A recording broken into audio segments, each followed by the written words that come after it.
I'm so sorry to bother you, but could you maybe help me? I feel terrible asking. That sentence, it sounds so guilty, right? We've all said it, but it actually makes the other person uncomfortable. Really? I thought being polite meant apologizing first. It's not about being rude, it's about focusing on the request, not your guilt. Today we'll upgrade that into 3 confident phrases. The issue with am so sorry to bother you is specific. It focuses on the speaker's guilt rather than the request, making the helper feel awkward and the speaker seem insecure. It undervalues the request and the helper's willingness. Anna's over-apologizing makes Jake uncomfortable. He points it out. Okay, so the first upgrade is the simple one. Could you help me with this box? No, sorry, just ask. That feels lighter already. Exactly. And watch your tone. Keep it steady, not rising like a question.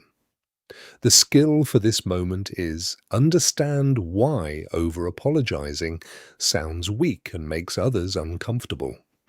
Use "Could you help me with this box?"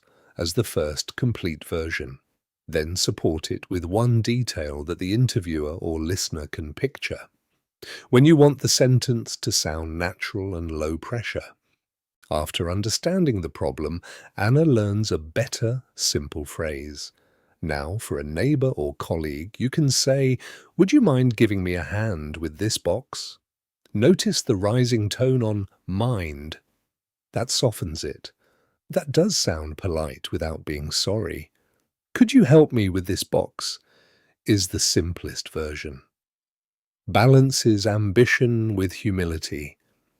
"If you have a moment, I'd really appreciate your help with this box," is strongest when the context is high stakes and results focused, when you want the sentence to sound natural and low pressure.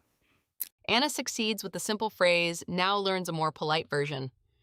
And for formal situations, like with a stranger or boss, if you have a moment, I'd really appreciate your help with this box. That shows respect and gratitude up front. That sounds professional. Keep the example tied to this scene. Now Anna learns a polite alternative for semi-formal situations. Say, would you mind giving me a hand with this box? And then give one piece of evidence. A short, concrete example is more persuasive than another abstract promise. Use, could you help me with this box? When you want the sentence to sound natural and low pressure. Anna masters the polite phrase, now learns the professional one. Imagine you're at work and you need a colleague to review a report. Which phrase? The professional one.